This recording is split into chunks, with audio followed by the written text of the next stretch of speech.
Sebelum ceritanya dimulai, silakan tulis di kolom komentar dari daerah mana saja teman-teman yang menonton cerita ini.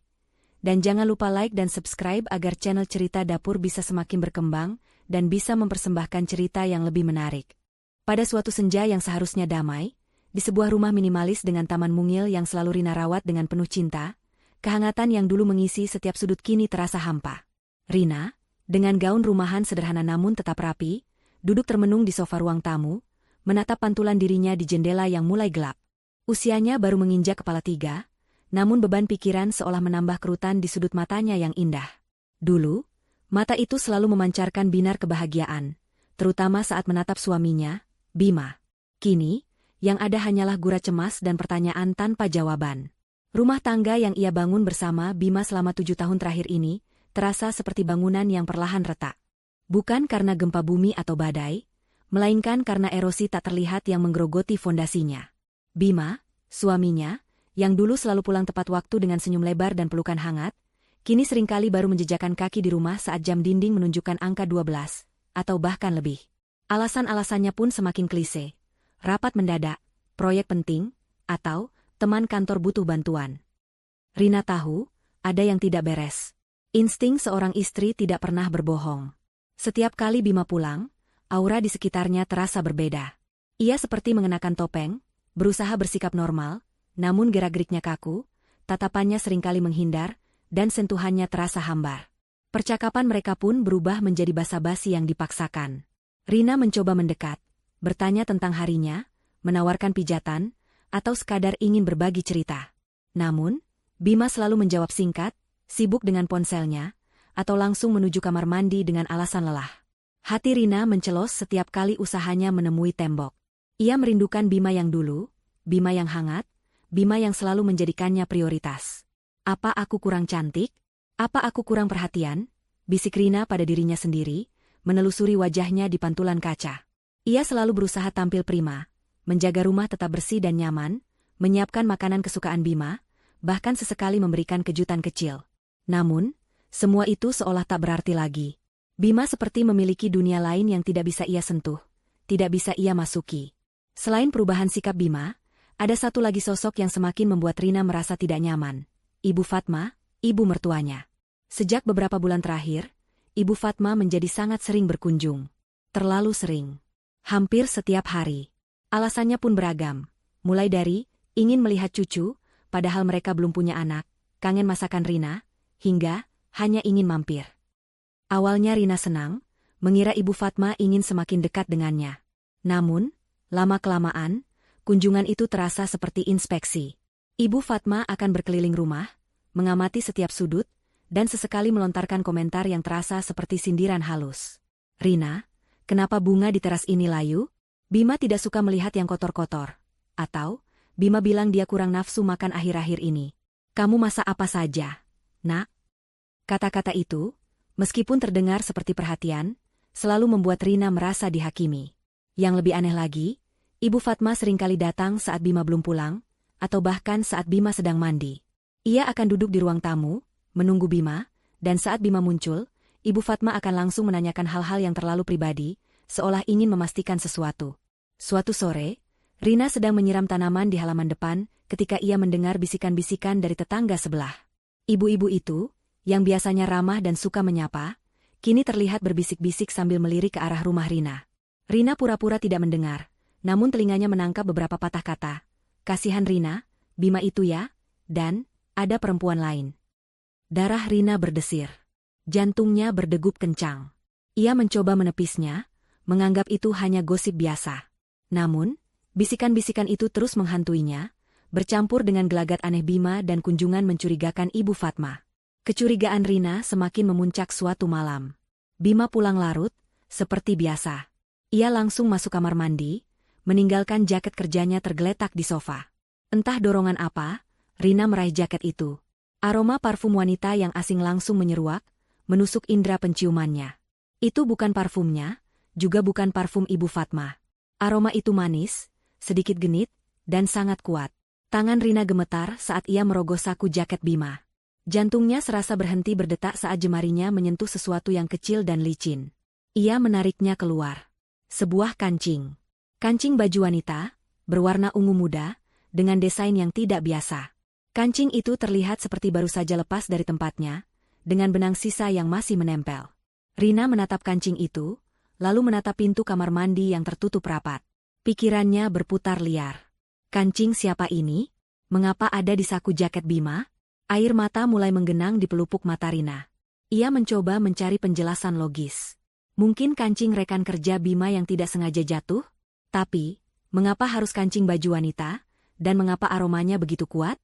Tidak, ini bukan kebetulan. Ini adalah bukti. Bukti kecil, namun cukup untuk menghancurkan semua keraguan yang selama ini ia pendam. Tiba-tiba, pintu kamar mandi terbuka. Bima keluar dengan handuk melilit pinggang, rambutnya basah. Ia melihat Rina berdiri di dekat sofa, dengan kancing ungu kecil di telapak tangannya. Wajah Bima langsung pias. Senyum yang dipaksakan tadi langsung lenyap, digantikan ekspresi terkejut dan sedikit ketakutan. "Rina, kenapa belum tidur?" tanya Bima, suaranya sedikit serak. Ia mencoba bersikap tenang, namun matanya tidak bisa menutupi kegugupannya. Rina tidak menjawab. Ia hanya menatap Bima, matanya berkaca-kaca, namun ada kobaran api di dalamnya. Kancing ungu itu terasa panas di tangannya, membakar harapan dan kepercayaan yang selama ini ia jaga. Dunia Rina runtuh dalam sekejap. Ia tahu, kebenaran yang paling ia takuti kini ada di depan mata. Dan ini hanyalah permulaan dari badai yang akan datang. Malam itu terasa begitu panjang dan mencekam bagi Rina. Setelah Bima keluar dari kamar mandi dan melihat kancing ungu di tangan Rina, suasana di antara mereka menjadi sangat tegang. Bima mencoba mengalihkan pandangan, berpura-pura tidak melihat kancing itu, namun keringat dingin mulai membasahi pelipisnya. Rina tidak bergeming. Ia hanya berdiri di sana, menatap suaminya dengan tatapan yang menuntut kejujuran. "Kancing siapa ini, Bima?" Suara Rina akhirnya memecah keheningan, terdengar bergetar namun penuh kekuatan. Ia mengangkat kancing itu sedikit, seolah ingin Bima melihatnya lebih jelas. Bima terdiam. Ia menggaruk tengkuknya yang tidak gatal, mencoba mencari alasan yang masuk akal.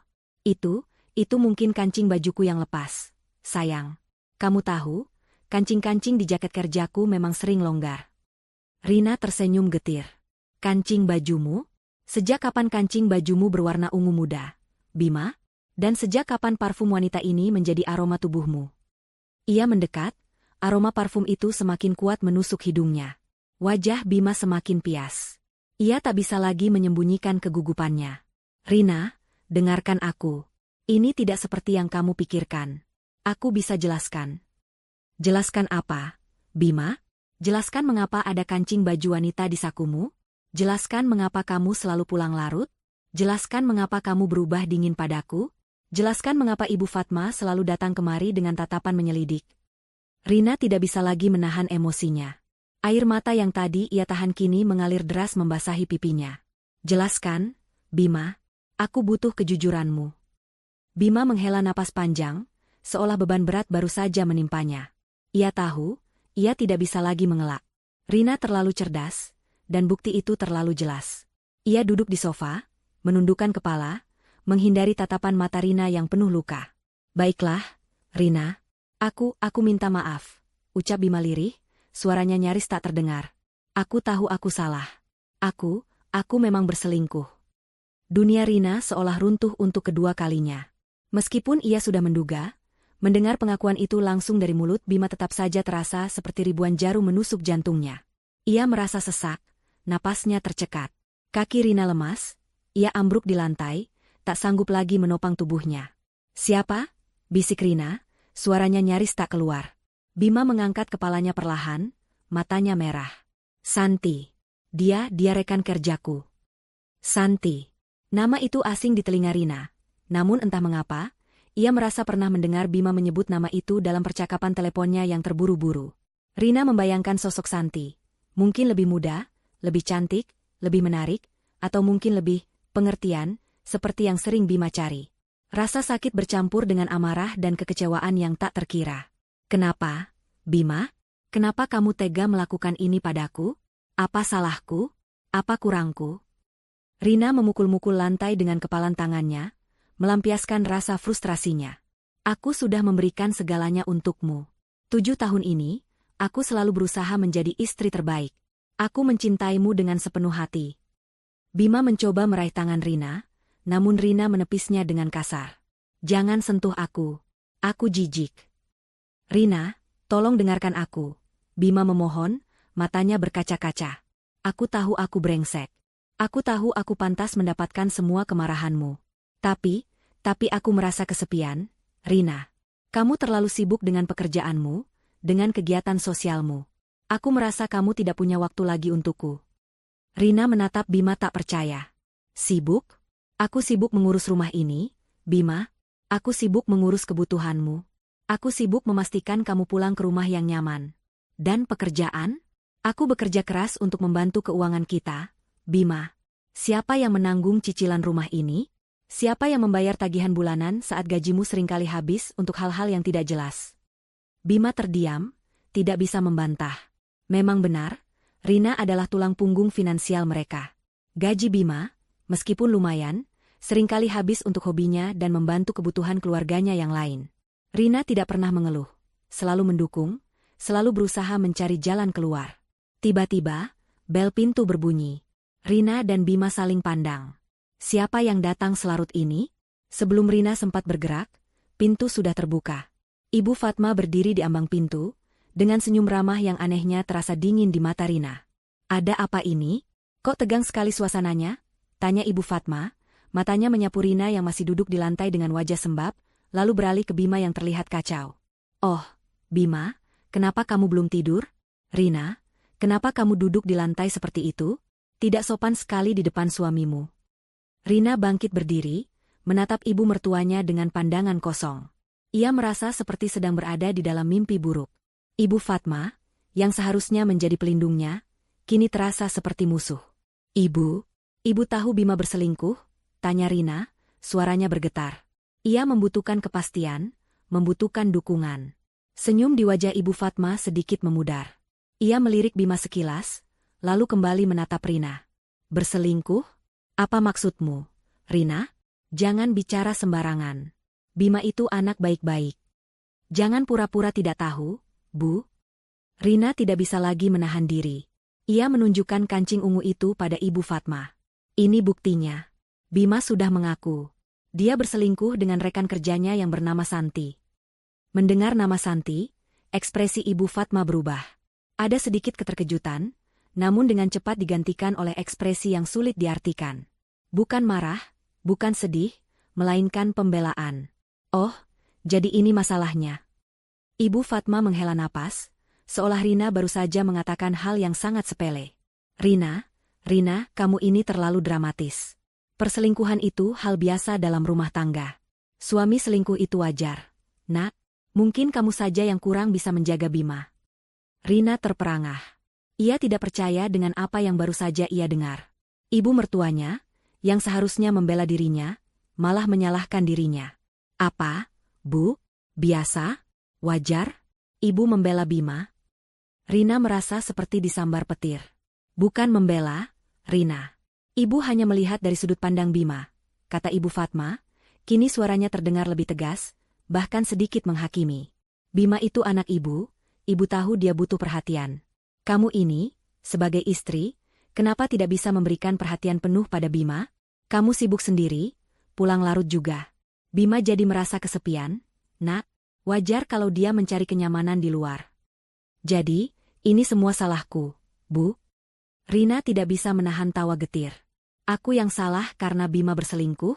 Aku yang salah karena aku bekerja keras untuk keluarga ini? Aku yang salah karena aku tidak bisa membaca pikiran Bima yang tiba-tiba merasa kesepian. Ya, bisa jadi begitu, jawab Ibu Fatma enteng, seolah tidak ada yang salah dengan perkataannya. Seorang istri itu harus bisa menjaga suaminya. Kalau suaminya sampai berpaling, berarti ada yang salah dengan istrinya. Mungkin kamu kurang bisa melayani Bima, kurang bisa memberinya ketenangan. Santi, ibu dengar dia wanita yang sangat pengertian, ya kan, Bima? Bima, yang sedari tadi hanya menunduk, mengangkat kepalanya dan mengangguk pelan. Santi memang dia bisa mengerti aku, Bu. Melihat anggukan Bima dan mendengar perkataan Ibu Fatma, hati Rina hancur berkeping-keping. Ini bukan hanya pengkhianatan dari suami, tapi juga dari ibu mertua yang selama ini ia hormati. Ia merasa seperti sedang menonton sinetron yang paling buruk, di mana ia adalah korban yang disalahkan oleh semua orang. Ruang tamu yang tadinya menjadi saksi bisu pengakuan pahit Bima, kini berubah menjadi arena pertarungan verbal yang memilukan. Rina berdiri tegak, meskipun kakinya terasa lemas dan jantungnya berdenyut nyeri.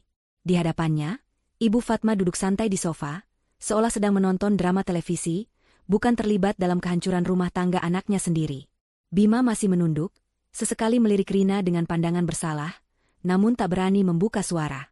Ibu bilang Santi wanita baik-baik. Rina mengulang kata-kata Ibu Fatma dengan nada sarkasme yang tajam. Wanita baik-baik mana yang mau merusak rumah tangga orang? Bu? Wanita baik-baik mana yang mau menjadi duri dalam daging pernikahan orang lain? Ibu Fatma mengibaskan tangannya, seolah mengusir lalat. Rina, kamu ini terlalu berpikiran sempit. Cinta itu buta, nak. Mungkin Santi tidak tahu kalau Bima sudah menikah. Atau kalaupun tahu, mungkin dia tidak bisa menahan perasaannya. Lagi pula, ini semua takdir. Kalau Bima memang berjodoh dengan Santi, siapa yang bisa menghalangi? Takdir? Rina tertawa hambar. Jadi, perselingkuhan ini takdir, Bu? Pengkhianatan ini takdir?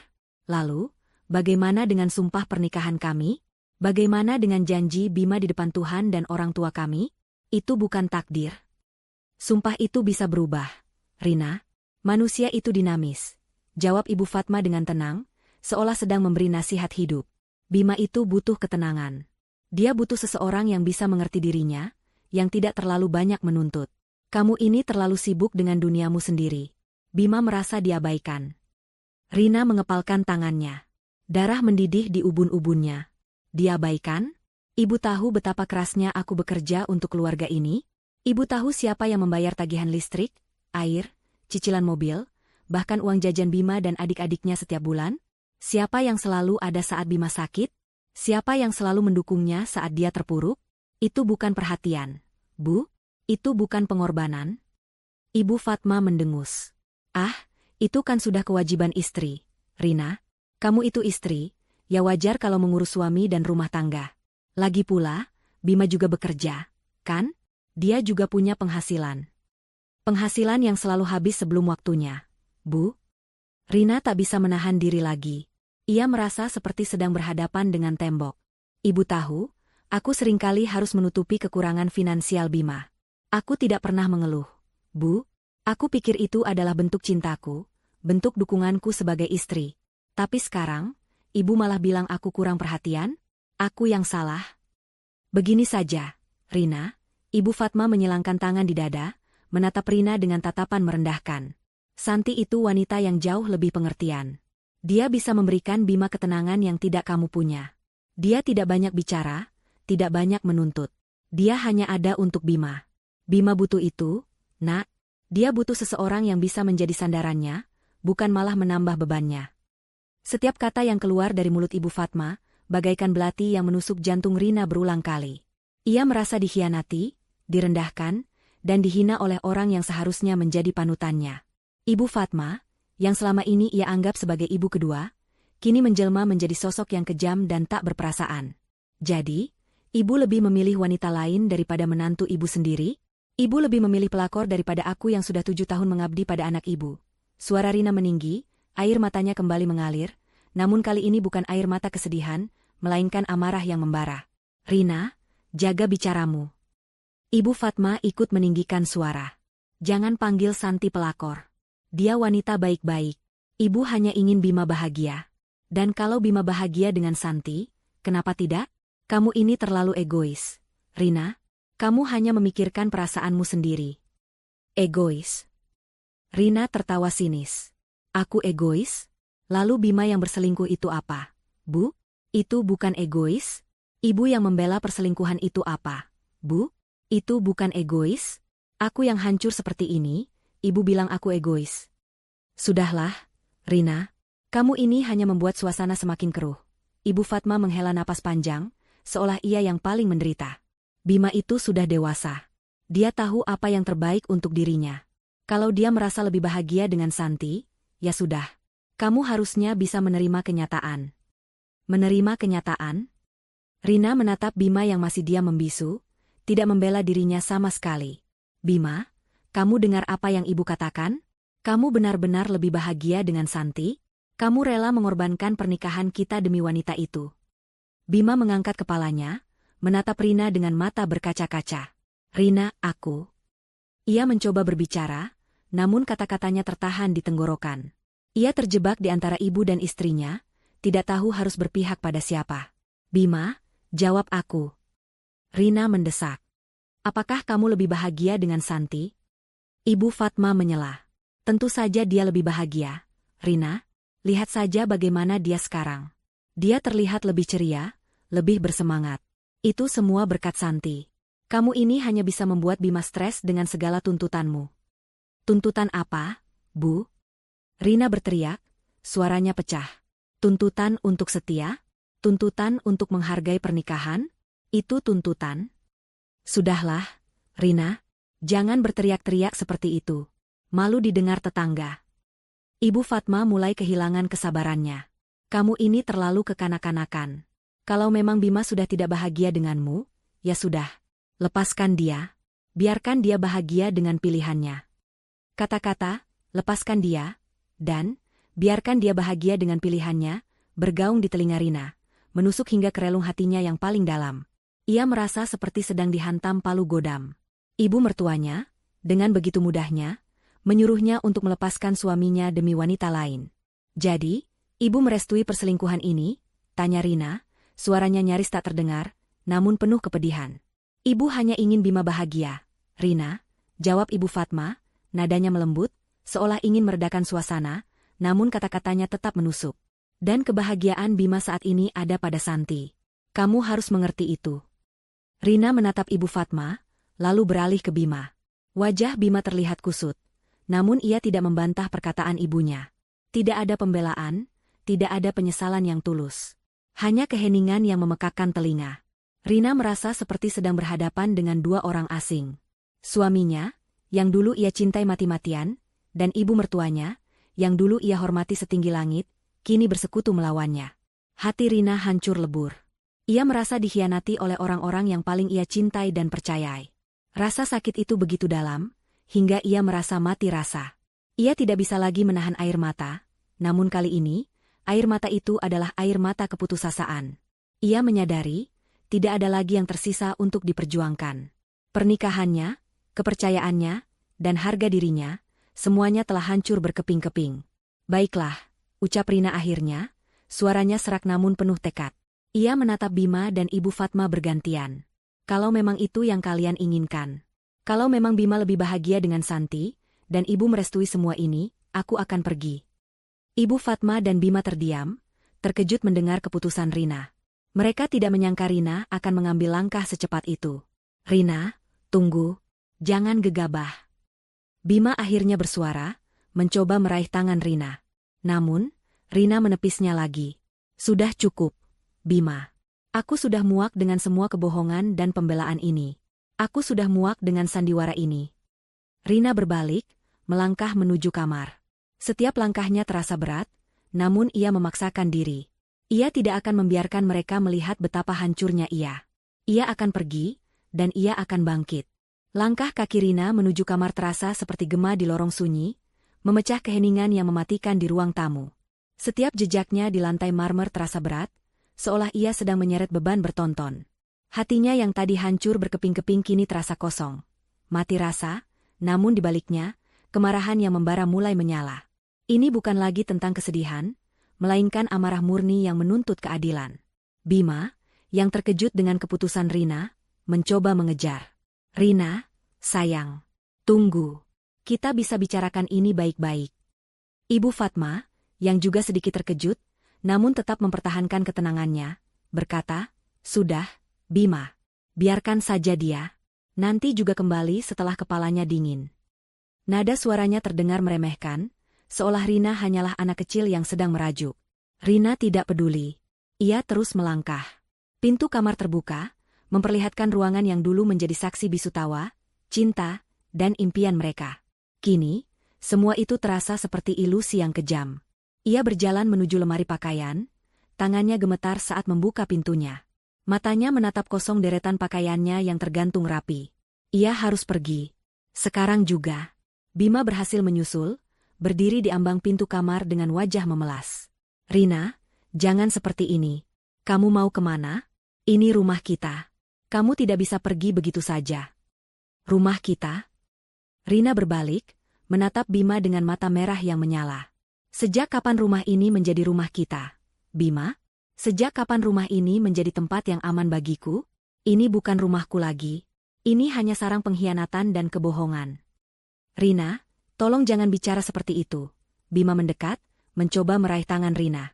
"Aku tahu aku salah. Aku menyesal. Aku akan putuskan Santi. Aku janji." "Menyesal?" Rina tertawa sinis, air mata kembali mengalir, namun kali ini bercampur dengan amarah. "Kamu menyesal setelah semua ini? Setelah kamu menghancurkanku? Setelah ibumu terang-terangan membela selingkuhanmu di depanku? Kamu pikir penyesalanmu bisa menghapus semua rasa sakit ini?" Ia menepis tangan Bima dengan kasar. "Aku sudah muak dengan janji-janji kosongmu, Bima. Aku sudah muak dengan kebohonganmu. Dan yang paling membuatku muak adalah bagaimana ibumu, orang yang seharusnya menjadi panutanku, malah mendukung semua ini." Tiba-tiba, Ibu Fatma muncul di belakang Bima, berdiri di ambang pintu kamar. Wajahnya terlihat kesal, seolah Rina telah keterlaluan. "Rina, jangan bawa-bawa ibu dalam masalah kalian. Ibu hanya ingin yang terbaik untuk Bima." "Yang terbaik untuk Bima?" Rina menatap Ibu Fatma dengan tatapan penuh kebencian yang belum pernah ia rasakan sebelumnya. "Yang terbaik untuk Bima adalah menghancurkan rumah tanggaku? Yang terbaik untuk Bima adalah membela wanita lain yang merusak kebahagiaanku? Itu yang ibu sebut terbaik? Kamu ini terlalu berlebihan, Rina." Ibu Fatma membalas, suaranya meninggi. "Ibu sudah bilang, ini hal biasa. Kamu saja yang tidak bisa dewasa. Kalau kamu memang tidak bisa membahagiakan Bima, ya sudah. Jangan salahkan orang lain." Kata-kata Ibu Fatma bagaikan percikan api yang menyulut kemarahan Rina yang sudah memuncak. Nafas Rina memburu, dadanya naik turun dengan cepat. Ia merasa seperti ada gunung berapi yang siap meletus di dalam dirinya. "Aku tidak bisa membahagiakan Bima." Rina melangkah maju, mendekati Ibu Fatma, matanya memancarkan amarah yang tak tertahankan. "Ibu tahu apa yang sudah aku korbankan untuk anak ibu? Ibu tahu berapa banyak uang yang sudah aku keluarkan untuk menopang hidup anak ibu? Ibu tahu betapa seringnya aku harus menahan diri, menekan keinginanku sendiri, demi kebahagiaan anak ibu? Dan sekarang, ibu bilang aku tidak bisa membahagiakannya." Ibu Fatma mundur selangkah, sedikit terintimidasi oleh kemarahan Rina yang meledak-ledak. "Rina, jaga sikapmu. Kamu bicara dengan siapa?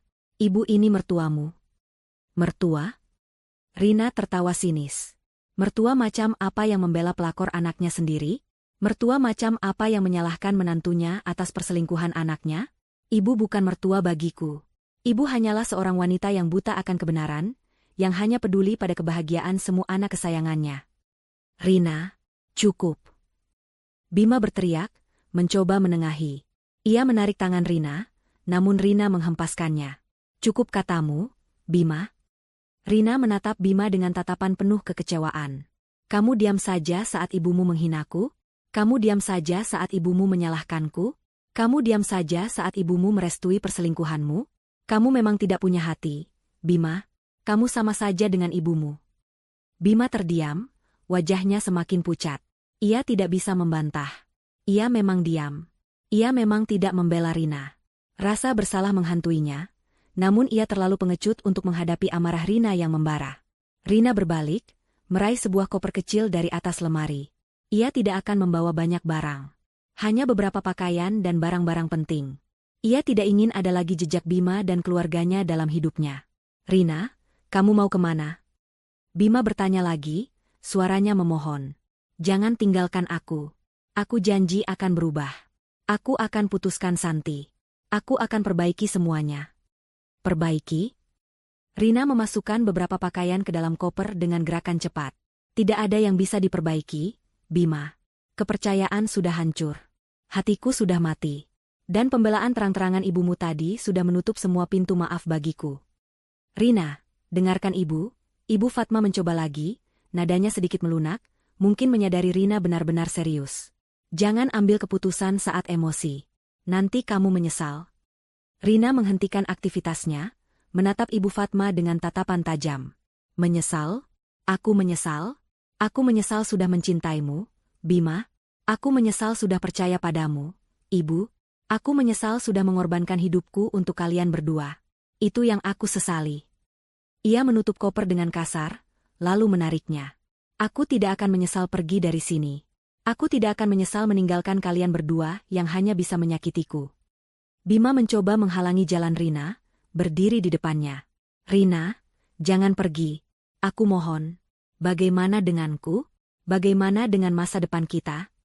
Masa depan kita? Rina tersenyum miris. Masa depan kita sudah hancur. Bima, sejak kamu memilih wanita lain, sejak ibumu merestui pilihanmu, masa depan kita sudah tidak ada lagi. Ia mendorong Bima ke samping, lalu berjalan melewati Ibu Fatma yang masih berdiri mematung di ambang pintu. Rina tidak menoleh lagi. Ia berjalan keluar kamar, melewati ruang tamu yang penuh kenangan pahit, menuju pintu utama. Rina, Rina. Bima berteriak, mencoba mengejar. Namun, Rina tidak berhenti. Ia membuka pintu, udara malam yang dingin langsung menyapanya. Ia menghirupnya dalam-dalam, seolah ingin membersihkan paru-parunya dari semua racun kebohongan dan pengkhianatan. Ia melangkah keluar, tanpa menoleh ke belakang. Di belakangnya, Bima dan Ibu Fatma hanya bisa berdiri mematung, menatap punggung Rina yang semakin menjauh. Rina tahu, ini adalah keputusan terberat dalam hidupnya. Namun, ia juga tahu, ini adalah satu-satunya cara untuk menyelamatkan dirinya sendiri dari kehancuran yang lebih dalam. Ia akan pergi, dan ia akan memulai babak baru dalam hidupnya. Tanpa Bima, tanpa Ibu Fatma, dan tanpa semua kepalsuan yang selama ini mengikatnya. Malam itu, Rina meninggalkan rumahnya, meninggalkan masa lalunya, dan melangkah menuju ketidakpastian, namun dengan tekad baja untuk bangkit kembali. Pintu rumah tertutup dengan bunyi pelan.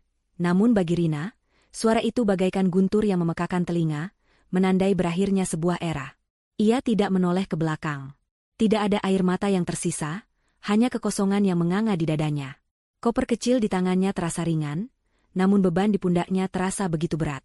Ia melangkah menuruni anak tangga, menuju mobilnya yang terparkir di halaman. Udara malam yang dingin menyambutnya, menusuk kulit, namun Rina tidak merasakannya. Pikirannya kalut, berputar-putar di antara kepingan-kepingan kenangan yang hancur. 7 tahun. 7 tahun hidup bersama Bima, membangun impian, berbagi tawa, dan menghadapi badai. Semua itu kini terasa seperti kebohongan besar. Sebuah sandiwara yang dimainkan dengan begitu apik oleh Bima dan Ibu Fatma. Ia membuka pintu mobil, masuk, dan menyalakan mesin. Cahaya lampu dashboard menerangi wajahnya yang sembab, namun matanya memancarkan tekad yang dingin. Ia tidak tahu harus kemana. Tidak ada tujuan. Tidak ada rencana.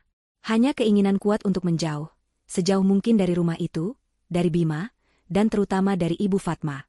Rina mengemudikan mobilnya tanpa arah. Jalanan kota yang biasanya ramai kini sepi, hanya sesekali berpapasan dengan kendaraan lain. Lampu-lampu jalanan tampak kabur di balik genangan air mata yang mulai kembali membasahi pelupuk matanya. Ia mencoba menahan, namun rasa sakit itu terlalu besar untuk ditanggung sendiri. Kenapa? Kenapa mereka tega melakukan ini padaku? Bisik Rina pada dirinya sendiri, suaranya bergetar. Ia menekan pedal gas, ingin melaju lebih cepat, ingin melarikan diri dari kenyataan pahit ini. Pikirannya melayang kembali ke awal pernikahan mereka. Bima, yang dulu terlihat begitu mencintainya, begitu memujanya. Rina ingat bagaimana Bima selalu mengatakan bahwa ia adalah wanita terbaik yang pernah ia temui. Rina percaya. Ia menyerahkan seluruh hati dan hidupnya untuk Bima. Ia mengorbankan karir impiannya untuk bisa lebih fokus pada rumah tangga. Meskipun pada akhirnya ia tetap bekerja keras untuk menopang finansial mereka. Ya, finansial. Kata itu tiba-tiba terlintas di benak Rina, memicu gelombang amarah baru. Sejak awal pernikahan, Bima memang tidak pernah stabil secara finansial. Gajinya seringkali habis untuk hobinya, atau untuk membantu adik-adiknya yang selalu punya masalah. Rina, dengan gajinya yang lebih besar, selalu menjadi penopang utama. Ia membayar cicilan rumah, tagihan bulanan, bahkan kebutuhan pribadi Bima. Ia tidak pernah mengeluh. Ia selalu berpikir, ini adalah bagian dari pengorbanan cinta. Kami akan berjuang bersama. Namun, kini ia menyadari, itu bukan pengorbanan cinta. Itu adalah pemanfaatan. Ia merasa seperti sapi perah yang terus-menerus diperah susunya, hingga kering, hingga tak bersisa. Bima dan keluarganya, terutama Ibu Fatma, seolah melihat Rina sebagai sumber uang yang tak ada habisnya. Rina teringat bagaimana Ibu Fatma seringkali datang ke rumah dengan keluhan tentang biaya sekolah adik-adik Bima, atau tentang kebutuhan mendesak lainnya. Dan Rina, dengan hati yang tulus, selalu membantu. Ia bahkan pernah menjual perhiasan warisan ibunya untuk menutupi hutang Bima yang menumpuk. Ia melakukan semua itu karena cinta, karena ia percaya pada Bima, dan karena ia ingin menjadi bagian dari keluarga Bima. Tapi apa balasannya? Pengkhianatan, penghinaan, dan pembelaan terang-terangan terhadap wanita lain, seolah Rina tidak ada artinya sama sekali. Mereka tidak sadar diri. Rina membanting setir mobilnya, melampiaskan amarahnya. Mereka hanya bisa menumpang. Menumpang hidup dariku. Menumpang keuanganku. Dan sekarang, mereka membuangku begitu saja, seperti sampah. Air mata Rina semakin deras mengalir, bercampur dengan rasa marah dan sakit hati yang membakar. Ia merasa seperti orang bodoh. Bodoh karena terlalu percaya, bodoh karena terlalu mencintai, bodoh karena terlalu banyak berkorban. Ia merasa seperti hanya dimanfaatkan, diperas, lalu dibuang begitu saja saat sudah tidak berguna. Ia melihat pantulan dirinya di kaca spion. Wajahnya terlihat kacau, rambutnya berantakan, matanya merah dan bengkak. Ia tidak mengenali dirinya sendiri. Wanita yang penuh semangat, ceria, dan percaya diri itu kini telah lenyap, digantikan oleh sosok yang hancur dan putus asa. Rina terus mengemudi, melewati jalanan yang semakin sepi. Lampu-lampu kota mulai meredup di kejauhan, digantikan oleh kegelapan malam yang pekat. Ia merasa sendirian di dunia ini. Tidak ada yang bisa ia hubungi. Orang tuanya sudah meninggal beberapa tahun lalu. Ia adalah anak tunggal. Teman-temannya? Ia terlalu malu untuk menceritakan semua ini. Ia tidak ingin mereka melihat betapa menyedihkannya ia. Pikirannya terus berputar, mencari-cari kesalahan dirinya. Apakah ia memang kurang? Apakah ia memang pantas diperlakukan seperti ini? Namun, setiap kali pertanyaan itu muncul, ingatan tentang pengorbanan dan perjuangannya selama ini langsung membantah. Tidak. Ia sudah memberikan yang terbaik. Ia sudah melakukan segalanya. Ini bukan salahnya. Ini adalah kesalahan Bima dan Ibu Fatma. Rasa sakit itu begitu dalam, hingga Rina merasa mati rasa. Ia tidak tahu harus pergi kemana, harus melakukan apa. Ia hanya ingin menghilang, lenyap dari muka bumi ini, agar semua rasa sakit ini berhenti. Tiba-tiba, sebuah truk besar melaju kencang dari arah berlawanan, menyilaukan mata Rina dengan lampu depannya yang terang. Rina terkesiap, menginjak rem mendadak. Mobilnya berdecit, ban bergesekan dengan aspal, nyaris menabrak pembatas jalan. Jantung Rina berdebar kencang. Ia hampir saja mengalami kecelakaan. Namun, di tengah kepanikan itu, sebuah kesadaran tiba-tiba menyergapnya. Kesadaran yang begitu kuat, seolah ada suara yang berbisik di telinganya. Tidak. Kamu tidak boleh menyerah. Kamu tidak boleh hancur. Mereka tidak pantas mendapatkan air matamu. Mereka tidak pantas mendapatkan kehancuranmu. Rina memejamkan mata, menarik napas dalam-dalam, mencoba menenangkan dirinya. Ia membuka mata, menatap jalanan yang gelap di depannya. Ia melihat pantulan dirinya di kaca spion lagi. Kali ini, ia melihat sesuatu yang berbeda di matanya. Bukan lagi keputusasaan, melainkan kilatan tekad yang baru. Ia teringat semua beban dan pengorbanannya. Ia teringat bagaimana ia selalu menjadi penopang bagi Bima dan keluarganya. Ia teringat bagaimana ia selalu memberikan segalanya, tanpa pamrih. Dan sekarang, mereka membuangnya begitu saja. Tidak, bisik Rina, suaranya kini lebih tegas. Aku tidak akan membiarkan mereka menang. Aku tidak akan membiarkan mereka menghancurkanku. Aku akan bangkit. Aku akan membuktikan pada mereka bahwa aku bisa hidup tanpanya, dan aku akan lebih baik tanpanya. Sebuah ide gila melintas di benak Rina. Ide yang begitu berani, begitu nekat, namun terasa begitu memuaskan. Ia akan kembali. Bukan untuk memohon, bukan untuk meminta maaf, melainkan untuk memberikan pelajaran. Pelajaran yang tidak akan pernah mereka lupakan. Rina memutar balik mobilnya. Ban berdecit di aspal, membelah keheningan malam. Ia mengemudi kembali, menuju arah rumah yang baru saja ia tinggalkan. Wajahnya kini tidak lagi sembab. Matanya memancarkan api amarah yang membara, namun juga tekad yang kuat. Bima dan Ibu Fatma, bersiaplah. Permainan belum berakhir. Ini baru saja dimulai. Deru mesin mobil Rina membelah keheningan malam, menciptakan simfoni amarah dan tekad yang baru. Setiap putaran roda terasa seperti detak jantungnya yang berpacu, membawa dirinya kembali ke titik awal kehancurannya, namun kali ini dengan tujuan yang berbeda. Bukan lagi untuk menyerah, melainkan untuk membalas. Bukan lagi untuk menangis, melainkan untuk memberi pelajaran. Jalanan yang tadi terasa tak berujung, kini terasa begitu singkat.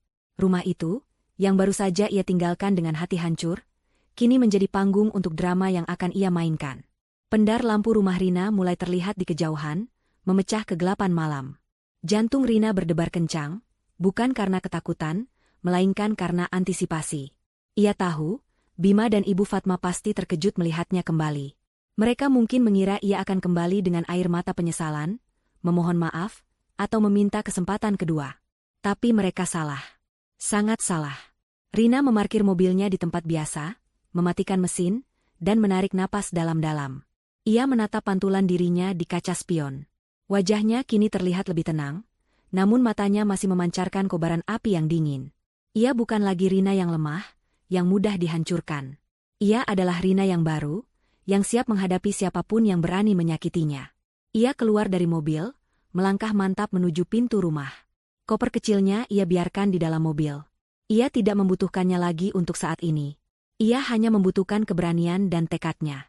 Tangannya terulur, mengetuk pintu dengan ritme yang pasti, tidak terburu-buru, namun juga tidak ragu.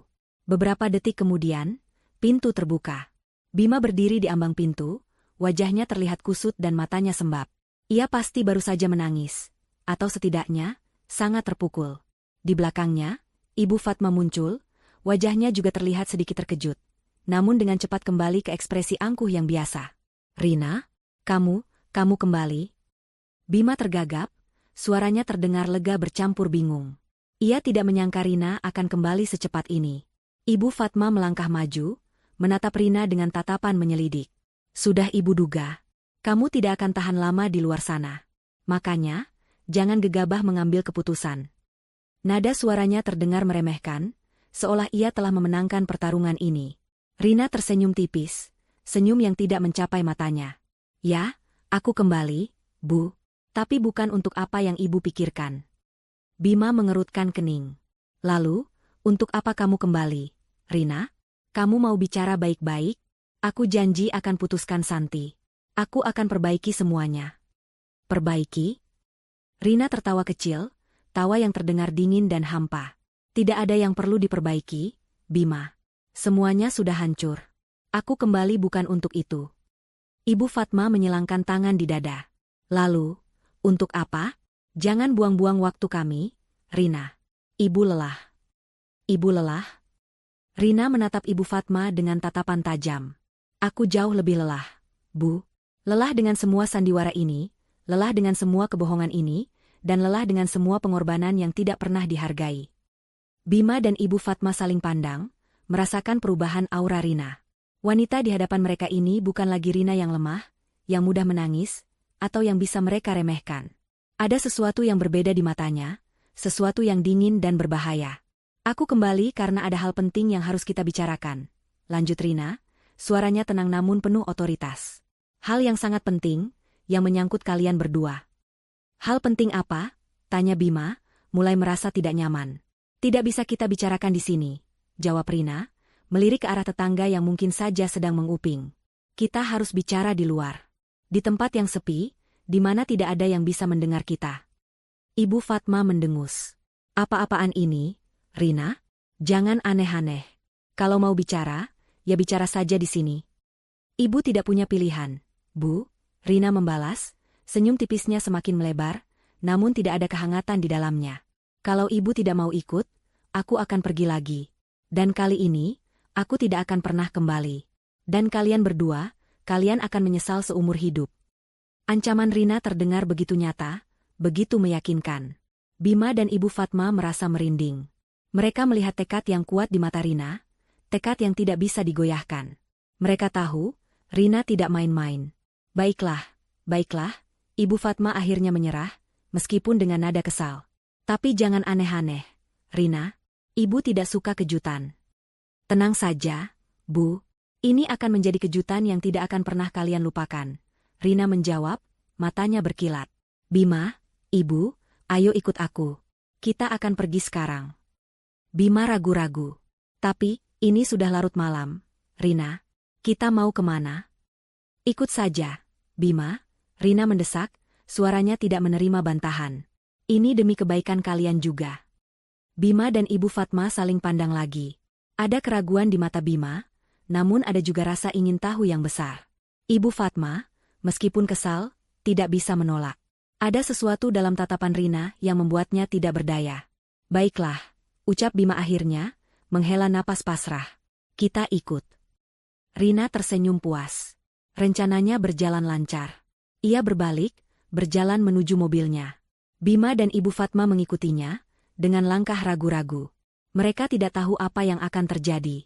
Mereka tidak tahu kemana Rina akan membawa mereka. Namun, mereka merasa ada firasat buruk yang menyelimuti. Rina membuka pintu mobil belakang untuk Ibu Fatma, lalu pintu depan untuk Bima. Ia memastikan mereka berdua sudah duduk dengan nyaman, lalu ia masuk ke kursi pengemudi. Ia menyalakan mesin, dan mobil melaju perlahan, meninggalkan rumah yang penuh kenangan pahit itu. Di dalam mobil, suasana terasa sangat tegang. Tidak ada yang berbicara. Rina fokus mengemudi, sesekali melirik Bima dan Ibu Fatma dari kaca spion. Wajah mereka terlihat cemas, bingung, dan sedikit takut. Rina merasa puas. Ini baru permulaan. Ia mengemudikan mobilnya menjauh dari area perumahan, menuju jalanan yang semakin sepi dan gelap. Lampu-lampu jalanan semakin jarang terlihat, digantikan oleh kegelapan malam yang pekat. Hanya cahaya bulan yang samar-samar menerangi jalanan di depan mereka. Rina, kita mau kemana ini? Ibu Fatma akhirnya memecah keheningan, suaranya terdengar sedikit panik. Ini sudah jauh sekali dari rumah. Dan jalanan ini jalanan sepi. Tenang saja, Bu, Rina menjawab, suaranya dingin. Kita akan sampai di tujuan sebentar lagi. Ini tempat yang sempurna untuk kita bicara dari hati ke hati. Bima mencoba meraih tangan Rina, namun Rina menepisnya. Rina, aku mohon. Jangan lakukan hal aneh-aneh. Aku takut. Takut? Rina tertawa sinis. Kamu takut, Bima? Kamu pikir aku tidak takut saat kamu menghancurkan hatiku? Kamu pikir aku tidak takut saat ibumu membela wanita lain di depanku? Kamu pikir aku tidak takut saat aku harus meninggalkan rumah ini tanpa arah tujuan? Kata-kata Rina menusuk hati Bima. Ia terdiam, tidak bisa membantah. Rina terus mengemudi, melewati pepohonan tinggi yang menjulang di sisi jalan, menciptakan bayangan-bayangan menyeramkan. Udara di dalam mobil terasa semakin dingin, seolah membekukan semua emosi. Mereka bertiga terperangkap dalam keheningan yang mencekam, menunggu apa yang akan terjadi selanjutnya. Rina tahu, momen yang ia tunggu-tunggu akan segera tiba. Momen di mana ia akan memberikan pelajaran yang tidak akan pernah mereka lupakan. Mobil Rina terus melaju, membelah kegelapan malam yang semakin pekat. Lampu depan mobil menyapu jalanan aspal yang kini benar-benar sepi, hanya sesekali diterangi oleh pantulan cahaya bulan yang samar di antara awan. Di dalam mobil, ketegangan terasa begitu mencekik. Bima dan Ibu Fatma duduk membisu di kursi penumpang. Sesekali melirik satu sama lain dengan tatapan cemas, mencoba menerka apa yang ada di benak Rina. Mereka tidak berani bertanya lagi, setelah Rina membalas ketakutan Bima dengan sindiran tajam. Rina sendiri fokus pada kemudi, wajahnya datar, namun matanya memancarkan tekad yang dingin. Ia tahu persis kemana ia akan membawa mereka. Sebuah jalanan tua yang jarang dilewati, jauh dari pemukiman, dikelilingi oleh hutan lebat di kedua sisinya. Tempat yang sempurna untuk melancarkan pelajaran yang sudah ia siapkan. Sekitar 15 menit kemudian, mobil Rina melambat. Di depan mereka, jalanan tampak semakin gelap, seolah ditelan oleh kegelapan hutan. Tidak ada satupun rumah atau bangunan di sekitar. Hanya pepohonan tinggi yang menjulang, menciptakan siluet menyeramkan di bawah cahaya rembulan. Rina, kita mau kemana ini? Suara Ibu Fatma terdengar bergetar, memecah keheningan. Nada panik jelas terdengar dalam suaranya. Ini sudah terlalu jauh, Nak. Dan jalanan ini, Ibu tidak suka tempat sepi seperti ini. Bima ikut menimpali, iya, Rina. Kita mau bicara apa di tempat seperti ini? Ini menakutkan. Rina menghentikan mobilnya.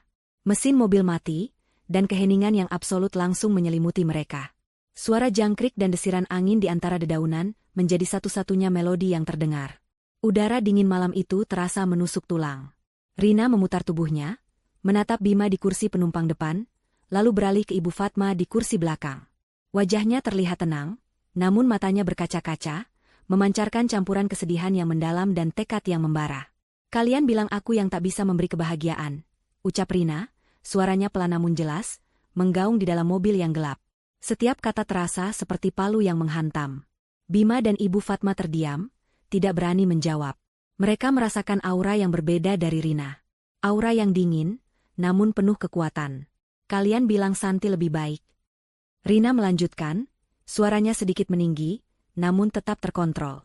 Kalian bilang dia lebih pengertian, bisa memberi Bima ketenangan yang tidak aku berikan. Air mata mulai mengalir di pipi Rina, namun ia tidak menghapusnya. Air mata itu adalah saksi bisu dari semua rasa sakit yang telah ia alami. Baik, ucap Rina, suaranya kini penuh tekad yang dingin. Sekarang kalian rasakan sendiri bagaimana rasanya tanpa aku.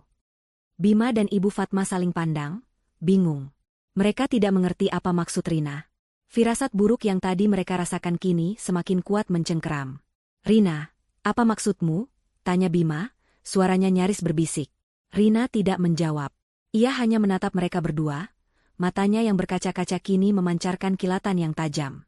Ia menghela napas panjang, seolah sedang mengumpulkan seluruh kekuatannya. Dengan gerakan yang tegas, Rina meraih gagang pintu mobilnya.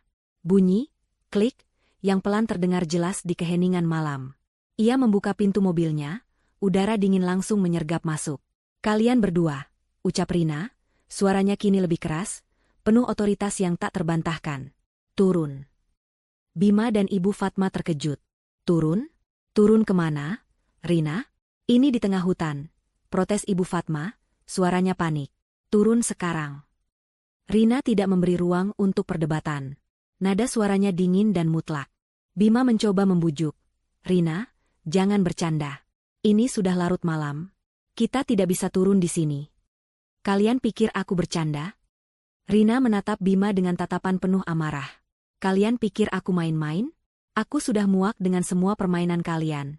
Aku sudah muak dengan semua kebohongan kalian. Dan aku sudah muak dengan semua pengkhianatan kalian. Ia keluar dari mobil, berdiri di samping pintu yang terbuka. Angin malam menerbangkan rambutnya, menambah kesan dramatis pada sosoknya. Kalian bilang aku yang tak bisa memberi kebahagiaan. Rina berteriak. Suaranya menggelegar di keheningan malam, memecah kesunyian hutan. Kalian bilang Santi lebih baik? Baik, sekarang kalian rasakan sendiri bagaimana rasanya tanpa aku. Bima dan Ibu Fatma terdiam, terpaku. Mereka melihat kemarahan yang membara di mata Rina, kemarahan yang belum pernah mereka lihat sebelumnya. Ini bukan lagi Rina yang lemah, yang bisa mereka injak-injak. Ini adalah Rina yang telah bangkit, yang siap membalas. Ayo, turun. Rina mendesak lagi, suaranya tidak menerima bantahan. Sekarang. Ibu Fatma mulai menangis. Rina, jangan seperti ini, nak. Ibu mohon. Ibu takut. Takut? Rina tertawa sinis. Ibu baru merasakan sedikit rasa takut. Bu, aku sudah merasakan ketakutan yang jauh lebih besar saat kalian menghancurkan hidupku. Bima, dengan wajah pucat pasi, akhirnya membuka pintu mobilnya. Ia melangkah keluar, diikuti oleh Ibu Fatma yang masih menangis terisak. Mereka berdiri di samping mobil, di tengah kegelapan hutan, menatap Rina dengan tatapan memohon. Rina, aku mohon. Jangan tinggalkan kami di sini. Bima memohon, suaranya bergetar. Ini berbahaya. Rina menatap mereka berdua, matanya masih berkaca-kaca, namun penuh tekad. Berbahaya? Kalian pikir apa yang kalian lakukan padaku tidak berbahaya? Kalian menghancurkan hidupku, menghancurkan kepercayaanku, dan kalian pikir itu tidak berbahaya. Ia melangkah mundur, menjauh dari mereka. Kalian tidak sadar selama ini siapa yang menumpang di hidupku? Siapa yang membiayai semua kebutuhan kalian? Siapa yang selalu ada untuk kalian saat kalian tidak punya apa-apa? Ibu Fatma mencoba mendekat. Rina, Ibu minta maaf. Ibu hilaf. Jangan lakukan ini, nak. Terlambat, Bu. Rina berteriak, suaranya penuh amarah. Terlambat untuk penyesalan. Sekarang rasakan bagaimana rasanya diturunkan di tengah jalan, seperti aku yang kalian jatuhkan. Tanpa ragu, Rina berbalik, masuk ke dalam mobilnya. Ia menyalakan mesin, lampu depan mobil menyala terang, menyilaukan mata Bima dan Ibu Fatma yang masih berdiri mematung di tengah jalan. Rina tidak menoleh lagi. Ia menekan pedal gas, dan mobilnya melaju kencang, meninggalkan Bima dan Ibu Fatma di tengah kegelapan dan keheningan hutan. Deru mesin mobil Rina semakin menjauh, perlahan menghilang di telan malam. Bima dan Ibu Fatma hanya bisa berdiri di sana, terpaku, menatap kosong ke arah mobil Rina yang telah lenyap. Mereka ditinggalkan sendirian di tengah jalanan sepi yang gelap, jauh dari peradaban. Rasa dingin malam itu terasa semakin menusuk, bercampur dengan rasa takut, bingung, dan penyesalan yang mulai menyelimuti. Mereka tidak pernah membayangkan Rina akan melakukan ini. Ini adalah pukulan telak yang tidak akan pernah mereka lupakan. Deru mesin mobil Rina semakin menjauh, perlahan menghilang di telan malam. Bima dan Ibu Fatma hanya bisa berdiri di sana, terpaku, menatap kosong ke arah mobil Rina yang telah lenyap. Mereka ditinggalkan sendirian di tengah jalanan sepi yang gelap, jauh dari peradaban. Rasa dingin malam itu terasa semakin menusuk, bercampur dengan rasa takut, bingung, dan penyesalan yang mulai menyelimuti. Mereka tidak pernah membayangkan Rina akan melakukan ini. Ini adalah pukulan telak yang tidak akan pernah mereka lupakan. Ibu Fatma, yang sedari tadi hanya terisak, kini menjerit histeris. Rina, Rina, jangan tinggalkan kami. Rina. Suaranya memecah keheningan hutan, terdengar begitu putus asa dan ketakutan. Bima, yang masih terkejut dan pucat pasi, mencoba menenangkan ibunya. Ibu, tenang, Bu. Rina pasti kembali. Dia tidak mungkin tega meninggalkan kita di sini. Namun, suaranya sendiri terdengar tidak yakin. Ia tahu, Rina tidak main-main kali ini. Ada sesuatu yang berbeda dalam tatapan mata Rina tadi. Tatapan yang dingin, penuh amarah, dan tekad yang tak tergoyahkan. Tidak. Dia tidak akan kembali, Bima. Dia sudah gila. Dia sudah tidak waras. Ibu Fatma terus meracau, sambil menggosok-gosokkan kedua lengannya, mencoba menghalau rasa dingin yang menusuk. Kita harus bagaimana sekarang? Ini gelap sekali. Tidak ada siapa-siapa di sini. Bima menatap sekeliling. Benar. Hanya ada kegelapan pekat dan pepohonan yang menjulang tinggi, seolah siap menelan mereka. Tidak ada tanda-tanda kehidupan, tidak ada lampu rumah, bahkan suara kendaraan pun sudah tidak terdengar lagi. Mereka benar-benar sendirian. Kita harus berjalan, Bu, ucap Bima, mencoba berpikir jernih. Pasti ada jalan keluar. Pasti ada pemukiman di dekat sini. Berjalan? Di tengah hutan seperti ini? Kamu gila, Bima? Ibu Fatma menatap putranya dengan tatapan tak percaya. Bagaimana kalau ada binatang buas? Bagaimana kalau kita tersesat? Ibu tidak mau. Tidak ada pilihan lain, Bu. Bima mulai frustrasi. Ia sendiri juga takut. Namun ia tidak bisa membiarkan ibunya terus-menerus panik. Kita tidak bisa hanya berdiri di sini. Ayo, Bu. Kita jalan pelan-pelan. Dengan langkah gontai dan hati yang dipenuhi ketakutan, Bima dan Ibu Fatma mulai berjalan di sepanjang jalanan sepi itu. Setiap langkah terasa berat. Aspal yang tadinya mulus kini terasa kasar di bawah kaki mereka. Udara malam yang dingin semakin menusuk, membuat mereka menggigil. Ibu Fatma terus mengeluh. Ini semua gara-gara Rina. Kenapa dia tega melakukan ini pada kita? Dia itu istri durhaka. Tidak punya hati. Mendengar keluhan ibunya, Bima tiba-tiba teringat perkataan Rina tadi. Kalian tidak sadar selama ini siapa yang menumpang di hidupku? Siapa yang membiayai semua kebutuhan kalian? Sekarang rasakan bagaimana rasanya diturunkan di tengah jalan, seperti aku yang kalian jatuhkan. Kata-kata itu bergaung di telinga Bima, menusuk hingga ke relung hatinya. Ia mulai merenung. Selama ini, memang benar. Rina adalah tulang punggung finansial mereka. Rumah yang mereka tinggali, mobil yang baru saja Rina kendarai, bahkan sebagian besar biaya hidup mereka, semuanya berasal dari Rina. Bima selalu merasa gajinya cukup. Namun ia seringkali menghabiskan uang untuk hobinya, atau membantu kebutuhan keluarganya yang lain. Dan Rina tidak pernah mengeluh, tidak pernah menuntut, selalu memberikan yang terbaik. Ibu Fatma juga. Ia selalu mengandalkan Rina untuk segala hal. Mulai dari kebutuhan sehari-hari, hingga biaya tak terduga. Rina selalu membantu, tanpa pamrih. Ia selalu menganggap Ibu Fatma sebagai ibunya sendiri. Bima, kenapa kamu diam saja? Ibu Fatma menarik lengan Bima. Kamu tidak dengar apa yang ibu katakan? Rina itu jahat. Dia sudah menghina ibu. Dia sudah menghina kamu. Bima menatap ibunya. Ibu, Rina tidak salah. Bu, apa katamu? Ibu Fatma terkejut. Kamu membela dia? Setelah dia meninggalkan kita di sini? Ibu, Rina benar, ucap Bima, suaranya pelan namun penuh penyesalan. Selama ini, Kita memang terlalu banyak menumpang padanya. Aku terlalu egois. Aku terlalu sibuk dengan diriku sendiri, sampai tidak menyadari betapa banyak yang sudah Rina korbankan untuk kita. Ibu Fatma terdiam. Wajahnya yang tadinya penuh amarah kini berubah menjadi ekspresi kosong. Ia juga mulai merenung. Benar. Selama ini, ia selalu menganggap Rina sebagai menantu yang wajib memenuhi semua kebutuhannya. Ia tidak pernah benar-benar menghargai Rina sebagai individu, sebagai seorang istri yang berjuang keras.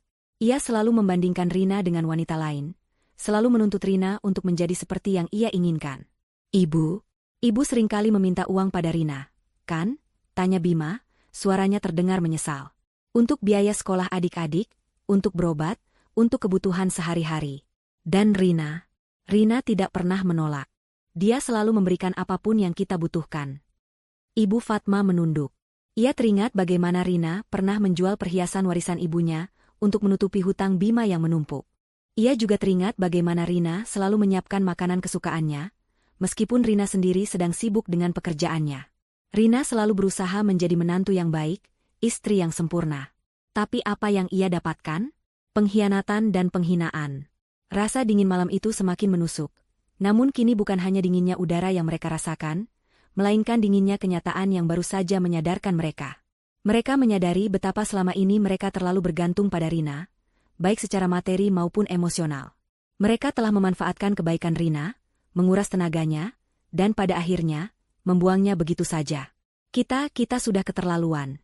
Bima, bisik Ibu Fatma, suaranya lirih, penuh penyesalan. Air mata kembali mengalir di pipinya. Namun kali ini bukan air mata ketakutan, melainkan air mata penyesalan yang tulus. Ibu sudah sangat jahat pada Rina. Ibu sudah menghina dia, menyalahkan dia, dan membela wanita lain. Ibu pantas mendapatkan ini. Bima mengangguk. Aku juga, Bu. Aku sudah mengkhianati kepercayaan Rina. Aku sudah menghancurkan hatinya. Aku pantas mendapatkan ini. Mereka terus berjalan di tengah kegelapan, langkah kaki mereka terasa semakin berat. Tidak ada lagi keluhan, tidak ada lagi protes. Hanya keheningan yang menyelimuti, bercampur dengan suara isak tangis Ibu Fatma dan napas berat Bima. Penyesalan mulai menyelimuti mereka, menenggelamkan mereka dalam lautan rasa bersalah. Mereka tidak tahu berapa lama lagi mereka harus berjalan, atau apakah mereka akan menemukan jalan keluar. Namun, satu hal yang pasti, pelajaran dari Rina ini akan selalu terukir dalam ingatan mereka. Pelajaran tentang arti sebuah pengorbanan, tentang harga sebuah kepercayaan, dan tentang konsekuensi dari sebuah pengkhianatan. Mereka telah kehilangan Rina, dan kini, mereka harus menanggung akibat dari pilihan mereka sendiri. Sementara Bima dan Ibu Fatma tersesat dalam kegelapan dan penyesalan di tengah jalanan sepi, Rina mengemudikan mobilnya dengan hati yang terasa lapang, meskipun masih ada gurat luka yang membekas. Ia tidak lagi menangis. Air matanya telah mengering, digantikan oleh tekad membara yang baru. Ia telah menjatuhkan mereka, sama seperti mereka menjatuhkannya. Kini, saatnya ia bangkit. Rina tidak langsung pulang ke rumah orang tuanya, karena ia tahu, itu hanya akan menambah beban pikiran mereka. Ia memutuskan untuk pergi ke sebuah apartemen kecil yang sudah lama ia sewa sebagai tempat peristirahatan pribadi, jauh dari keramaian dan ingatan pahit. Apartemen itu adalah rahasianya. Tempat ia sering melarikan diri saat merasa penat dengan tuntutan hidup dan keluarga Bima. Kini, tempat itu menjadi titik awal babak barunya. Saat ia tiba, apartemen itu terasa begitu sunyi, namun sunyi yang menenangkan. Tidak ada bisikan tetangga, tidak ada tuntutan mertua, tidak ada kebohongan suami. Hanya ada dirinya sendiri. Rina meletakkan koper kecilnya di lantai, lalu berjalan menuju jendela. Ia menatap pemandangan kota yang gemerlap di bawah, seolah melihat masa depannya yang cerah. Ini adalah awal yang baru, bisik Rina pada dirinya sendiri, suaranya mantap. Aku akan bangkit. Aku akan membuktikan pada mereka bahwa aku bisa hidup tanpanya, dan aku akan lebih baik tanpanya. Keesokan paginya, Rina bangun dengan perasaan yang berbeda. Ada energi baru dalam dirinya, energi yang telah lama terkubur di bawah tumpukan kekecewaan dan pengorbanan. Ia mandi, mengenakan pakaian kerja yang rapi, dan menatap pantulan dirinya di cermin. Wajahnya masih terlihat sedikit lelah, namun matanya memancarkan binar yang kuat. Binar seorang wanita yang siap menghadapi dunia. Ia memulai harinya dengan sarapan sederhana, lalu membuka laptopnya. Pekerjaan. Itulah fokus utamanya sekarang. Ia adalah seorang desainer grafis lepas yang cukup sukses, namun selama ini, ia seringkali harus menunda pekerjaannya demi mengurus kebutuhan Bima dan Ibu Fatma. Kini, tidak ada lagi yang bisa menghalanginya. Rina mulai menghubungi klien-klien lamanya, menawarkan jasa desainnya dengan semangat baru. Ia juga mulai mencari proyek-proyek baru, bahkan mengambil kursus daring untuk meningkatkan keterampilannya. Ia bekerja siang dan malam, tanpa henti. Setiap desain yang ia buat, setiap proyek yang ia selesaikan, terasa seperti terapi baginya. Itu adalah cara ia melampiaskan semua emosinya, mengubah rasa sakit menjadi karya seni yang indah. Dalam beberapa minggu, Rina mulai melihat hasilnya. Klien-kliennya puas dengan pekerjaannya, dan ia mulai mendapatkan lebih banyak proyek. Penghasilannya meningkat drastis. Ia tidak lagi harus khawatir tentang cicilan rumah atau tagihan bulanan. Ia bisa membeli apapun yang ia inginkan, tanpa harus meminta izin dari siapapun, tanpa harus merasa bersalah. Selain pekerjaan, Rina juga mulai fokus pada dirinya sendiri. Ia bergabung dengan klub kebugaran, mulai berolahraga secara teratur, dan mengubah pola makannya menjadi lebih sehat. Tubuhnya terasa lebih bugar, dan pikirannya terasa lebih jernih. Ia juga mulai menghabiskan waktu dengan teman-teman lamanya yang sempat ia abaikan. Mereka menyambutnya dengan tangan terbuka, memberikan dukungan dan semangat yang sangat ia butuhkan. Rina menemukan kembali kebahagiaan yang selama ini terabaikan. Kebahagiaan yang tidak bergantung pada orang lain, melainkan pada dirinya sendiri. Ia menyadari, selama ini, ia terlalu fokus pada kebahagiaan Bima dan keluarganya, hingga ia melupakan kebahagiaannya sendiri. Kini, ia adalah prioritas utama. Suatu sore, saat Rina sedang menikmati secangkir kopi di kafe favoritnya, ia menerima panggilan telepon. Nomor yang tidak dikenal. Ia ragu-ragu, namun akhirnya mengangkatnya. Halo? Rina? Ini aku, Bima. Suara Bima terdengar serak, penuh penyesalan. Jantung Rina berdesir, namun ia berusaha tetap tenang. Ada apa, Bima? Rina, aku minta maaf, ucap Bima, suaranya bergetar. Aku tahu aku salah. Aku menyesal. Aku dan ibu, kami sudah menyadari kesalahan kami. Kami sangat membutuhkanmu, Rina. Pulanglah. Rina tersenyum tipis. Menyesal? Terlambat, Bima. Aku sudah tidak butuh penyesalan kalian. Tapi, Rina, kami kesulitan, Bima memohon. Rumah ini, cicilannya menunggak. Tagihan listrik dan air juga menunggak. Ibu juga sakit-sakitan. Kami tidak tahu harus bagaimana tanpamu, Rina. Rina menarik napas dalam-dalam. Ia teringat semua pengorbanannya, semua rasa sakit yang telah ia alami. Ia tidak akan membiarkan dirinya jatuh ke lubang yang sama lagi. Itu konsekuensi dari pilihan kalian. Bima, jawab Rina, suaranya dingin namun tegas. Kalian bilang aku tidak bisa memberi kebahagiaan?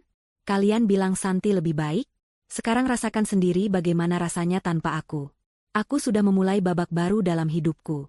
Dan aku tidak akan pernah kembali ke masa lalu yang menyakitkan itu. Rina mengakhiri panggilan, tanpa menunggu jawaban Bima. Ia meletakkan ponselnya di meja, lalu menatap pemandangan kota di luar jendela. Senyum tipis terukir di bibirnya. Ia telah membuktikan bahwa ia bisa hidup mandiri dan lebih baik tanpa Bima dan Ibu Fatma. Ia telah menemukan kembali dirinya sendiri, dan ia tidak akan pernah membiarkan siapapun menghancurkannya lagi. Babak baru Rina telah dimulai, dan ia siap menghadapi tantangan apapun yang akan datang. Setelah Rina menutup telepon, meninggalkan Bima dengan kehampaan dan keputusasaan, ia merasakan gelombang kelegaan yang luar biasa. Tidak ada lagi beban, tidak ada lagi rasa bersalah. Ia telah membuat keputusan, dan ia tidak akan menoleh ke belakang. Sementara Rina melangkah maju dengan tekad baru, hidup Bima dan Ibu Fatma justru berbalik 180 derajat, terjerembab dalam konsekuensi pahit dari perbuatan mereka. Pagi itu, setelah semalaman berjalan kaki di jalanan sepi yang gelap, Bima dan Ibu Fatma akhirnya berhasil mencapai jalan raya utama. Dengan tubuh lemas dan wajah kuyu, mereka menumpang truk sayur yang kebetulan lewat, dan akhirnya tiba di rumah saat matahari sudah tinggi. Rumah yang dulu hangat dan terawat berkat Rina, kini terasa dingin dan asing. Debu mulai menumpuk di sudut-sudut, tanaman di teras mulai layu, dan bau masakan Rina yang selalu menggoda kini hanya tinggal kenangan. Kenyataan pahit mulai menghantam mereka. Cicilan rumah yang selama ini selalu Rina bayar tepat waktu, kini menunggak. Tagihan listrik, air, dan internet juga menumpuk, menyebabkan pasokan terputus. Bima mencoba menghubungi Santi, wanita yang dibilang lebih pengertian, itu, namun Santi tidak pernah mengangkat teleponnya. Rupanya, setelah mengetahui Bima tidak lagi memiliki penopang finansial, seperti Rina, Santi menghilang begitu saja, tidak peduli dengan janji-janji manis yang pernah ia berikan. Bima merasa ditipu, namun ia tahu, itu adalah karma. Ibu Fatma, yang selama ini selalu hidup nyaman berkat Rina, kini harus menghadapi kenyataan yang keras. Tidak ada lagi uang jajan bulanan, tidak ada lagi bantuan untuk biaya pengobatan atau kebutuhan mendadak. Ia mencoba menghubungi kerabat dan teman-temannya, namun semua seolah menghindar. Bisikan-bisikan tetangga tentang perselingkuhan Bima dan pembelaan Ibu Fatma terhadap pelakor sudah menyebar luas, membuat mereka dikucilkan secara sosial. Bima, kita harus bagaimana? Ibu Fatma merengek. Tubuhnya semakin kurus dan wajahnya terlihat menua dalam waktu singkat. Penyakit lamanya kambuh. Namun mereka tidak punya uang untuk berobat. Bima hanya bisa menunduk. Ia mencoba mencari pekerjaan sampingan, namun sulit. Reputasinya di kantor juga menurun drastis setelah kasus perselingkuhannya terungkap. Rekan-rekan kerjanya mulai menjauh, dan pekerjaannya pun terancam. Ia merasa seperti pecundang. Mereka mencoba menghubungi Rina lagi, berulang kali. Bima mengirimkan pesan-pesan panjang berisi penyesalan, permohonan maaf, dan janji-janji untuk berubah. Ibu Fatma juga mengirimkan pesan-pesan yang sama, bahkan memohon agar Rina kembali dan menyelamatkan mereka dari kehancuran. Namun, semua pesan itu hanya berakhir dengan centang biru, tanpa balasan. Telepon mereka selalu dialihkan ke kotak suara. Rina telah menutup pintu rapat-rapat. Suatu hari, surat peringatan dari bank datang, menyatakan bahwa rumah mereka akan disita jika cicilan tidak segera dilunasi. Bima dan Ibu Fatma panik. Mereka tidak punya uang. Tidak ada jalan keluar. Rumah yang selama ini menjadi tempat berlindung mereka, kini terancam hilang. Di sisi lain, Rina semakin bersinar. Ia tidak lagi memikirkan Bima atau Ibu Fatma. Hidupnya kini penuh dengan kesibukan dan kebahagiaan yang otentik. Proyek-proyek desainnya semakin banyak, dan ia bahkan mulai diundang sebagai pembicara di berbagai seminar tentang kewirausahaan dan pemberdayaan wanita. Ia membeli sebuah mobil baru dengan uang hasil jeripayahnya, dan merenovasi apartemennya menjadi studio kerja yang nyaman. Rina juga menemukan cinta yang baru. Seorang pria bernama Ardi, seorang pengusaha muda yang cerdas dan berhati baik. Ardi menghargai Rina apa adanya, mendukung karirnya, dan selalu ada di sisinya. Bersama Ardi, Rina merasa aman, dicintai, dan dihargai. Ia tidak perlu lagi berkorban atau membuktikan apapun. Ardi mencintainya dengan tulus, tanpa syarat. Suatu sore, saat Rina sedang makan malam romantis dengan Ardi di sebuah restoran mewah, ia melihat berita di televisi. Sebuah rumah disita oleh bank karena cicilan menunggak.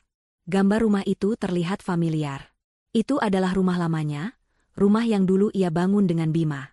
Di depan rumah itu, terlihat Bima dan Ibu Fatma berdiri, wajah mereka terlihat putus asa dan hancur. Ibu Fatma terlihat sangat sakit, dan Bima mencoba menenangkannya. Hati Rina berdesir. Ada sedikit rasa kasihan yang muncul, namun dengan cepat ia tepis. Ia teringat semua rasa sakit yang telah mereka berikan padanya. Ia teringat bagaimana mereka telah membuangnya begitu saja, tanpa penyesalan. Ini adalah konsekuensi dari pilihan mereka. Ardi melihat ekspresi Rina. Ada apa, sayang? Rina tersenyum tipis, lalu menggelengkan kepala. Tidak ada apa-apa, sayang. Hanya masa lalu yang sudah tidak relevan lagi. Ia meraih tangan Ardi, menggenggamnya erat. Ia menatap mata Ardi yang penuh cinta, dan tersenyum. Ia tahu, ia telah membuat keputusan yang tepat. Ia telah memilih kebahagiaannya sendiri. Cerita bisa berakhir dengan Rina yang menikmati hidup barunya dengan damai, tanpa sedikit pun penyesalan. Ia telah membuktikan bahwa ia bisa bangkit dari keterpurukan, dan menemukan kebahagiaan yang sejati. Sementara itu, Bima dan Ibu Fatma harus menanggung akibat dari pilihan mereka, mungkin dengan sedikit harapan akan penebusan diri di masa depan, atau Rina yang tetap teguh pada keputusannya. Dalam versi ini, Rina tetap teguh pada keputusannya. Bima dan Ibu Fatma harus menghadapi kenyataan pahit bahwa mereka telah kehilangan segalanya, dan tidak ada jalan kembali. Mereka harus belajar hidup mandiri, menghadapi kesulitan finansial dan sosial, dan mungkin, suatu hari nanti, mereka akan benar-benar menyadari nilai sebuah pengorbanan dan kepercayaan. Namun, untuk saat ini, Rina telah menutup pintu. Ia telah memilih kebahagiaannya sendiri, dan ia tidak akan pernah membiarkan siapapun menghancurkannya lagi.